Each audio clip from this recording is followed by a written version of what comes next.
眼前這個挺着大肚子的女人馬上就要生了。你知道一個孕婦在半路上生孩子有多痛苦嗎？1個小时前阿平還在山裡採摘着木瓜，誰知剛走到半路，卻突然傳來一陣宮縮，感覺孩子很快就要從肚子裡掉出來了。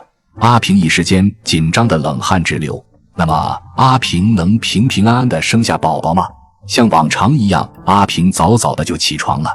他背起箩筐，邁步走進了山林，挺着大肚子還這麼拼命，真是讓人既佩服又擔憂。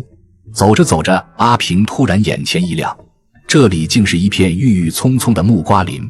他毫不猶豫地走了過去，很快就摘下一個碩大的木瓜，拿着柴刀一刀接一刀，動作乾淨利落，簡直不像一個臨產的孕婦。還有一些木瓜長得實在太高了，他又靈機一動，抄起一根長木棍，毫不猶豫對着樹頂一頓猛戳，一邊踮腳摘着果子，一邊小心側身躲避砸落的木瓜，每一個動作都驚險萬分，看得讓人手心直冒汗。沒多久，整個箩筐就被裝得滿滿當當，看起来少說也有30-40斤了。阿平咬咬牙，把沉甸甸的木瓜用盡全力背了起來，挺着大大的肚子走起路來踉踉蹌蹌的，連旁邊的山羊都看得一愣一愣的，仿佛在說這個孕婦實在太猛了。他就這樣走了好幾里的山路，終於來到了村口的街邊。阿平將新鮮採摘的木瓜小心擺好，滿懷期待地等待着顧客光臨。不一會兒，一位小姐姐走了過來，看着這綠油油的木瓜，果然動了心，挑了2個品相不錯的木瓜當場買下。很快，一位騎摩托的大哥也被吸引了過來，看着這剛採摘的木瓜，毫不猶豫也買下好幾個。沒用多長時間，當最後一位大姐買走幾個後，此時攤位上只剩下2個木瓜了，她便果斷收了攤，打算回家做一頓木瓜大餐，好好犒勞下自己還有肚裡的寶寶。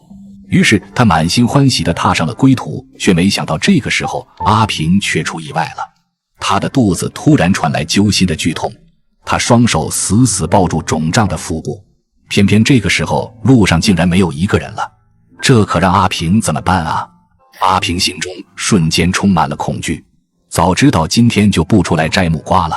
好在阿平瀕臨絕望的時候，一輛摩托車從遠處駛來了，阿平仿佛看到了救命稻草，連忙伸手求助。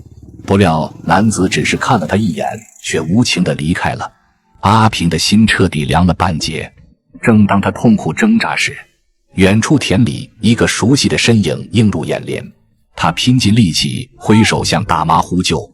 這位熱心的大媽也是毫不猶豫地趕了過來，簡單地了解了阿平的情況後，大媽沒有猶豫，她立刻搀扶起了阿平。可是前往醫院的路途太遙遠了，只能先帶着阿平往庇護所趕去。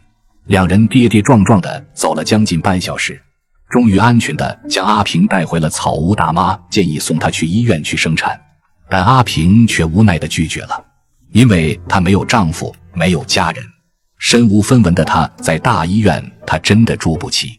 大媽見她情況越來越危急，顧不上多想了，立刻跑去村裡的衛生所求助。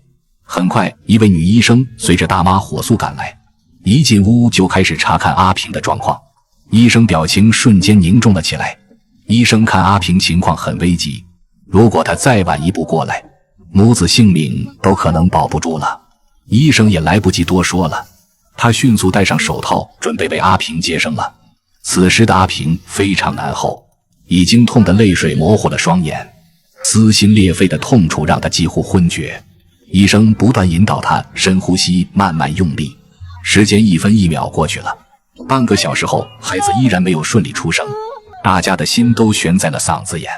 阿平忍着劇痛告訴自己，為了寶寶他絕不能倒下。終於在一聲撕裂天地的喊叫中，新生命降臨人世了。嬰兒哇的一聲哭了出來，那聲音就像天籟一般動听。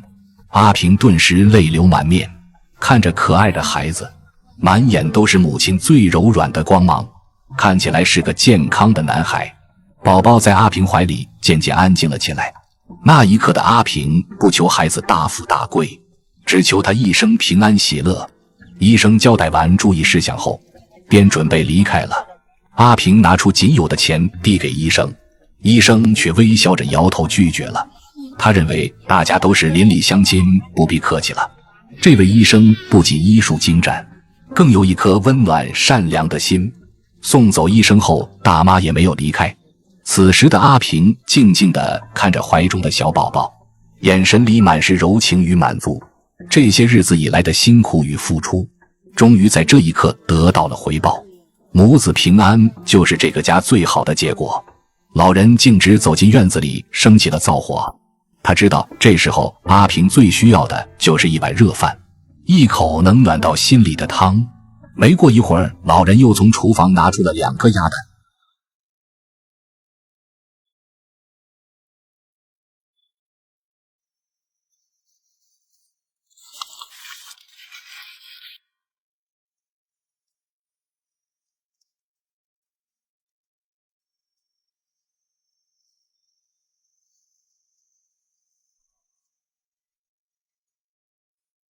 放在滾烫的水裡煮了起來，飯需要一點時間的慢燉。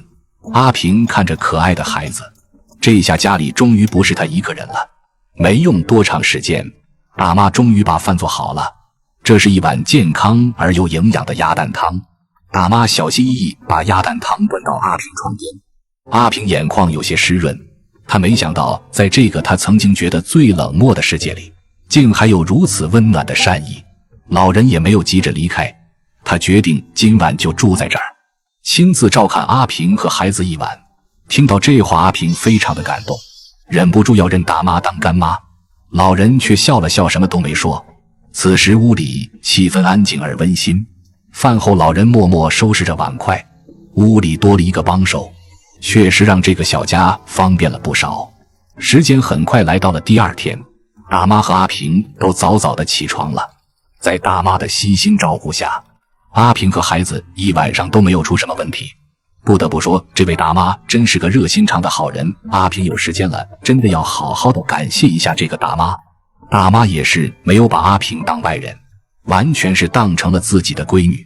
一大早照顧完阿平後，二話不說開始幹活。家裡小雞好幾天沒吃東西了，再不餵就餓死了。大媽拎起一袋鸡食來到了雞籠旁。小雞們此時餓壞了，嘰嘰喳喳地叫着。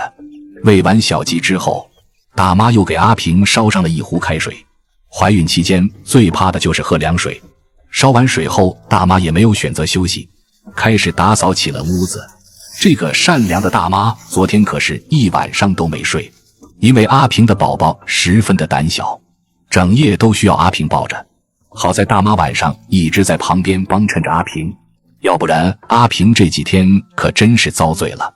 大媽建議阿平嘗試給孩子餵母乳，她告訴阿平母乳是最天然的营養，不僅可以讓寶寶吃得更健康，也能为他省下一大筆奶粉。阿平聽了點點頭，抱着寶寶小心翼翼地嘗試着餵養。可幾番嘗試之後，阿平始終沒有分泌出乳汁，這可把兩人都急壞了。最後阿平無奈之下，只好從床邊取出自己平時辛苦攢下的錢，遞給干奶奶後，拜托她幫忙去超市買一罐奶粉。干奶奶也是二話不說，接過錢就快步朝村外走去。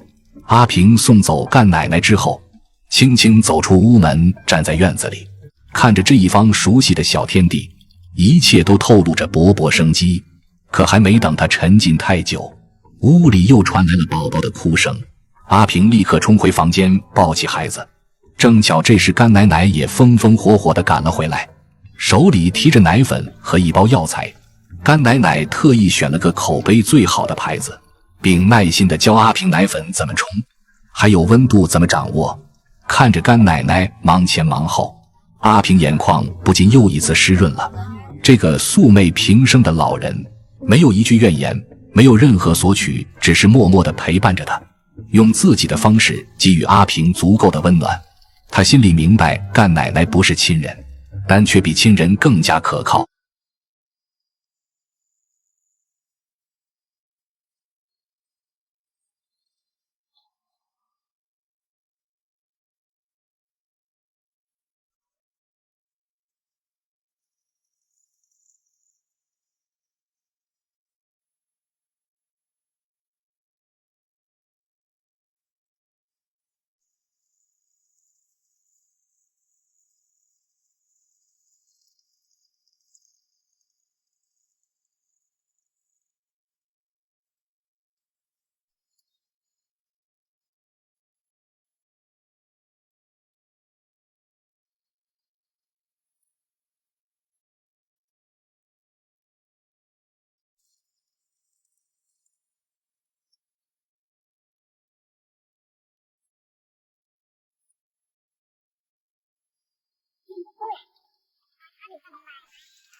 這個工廠單位。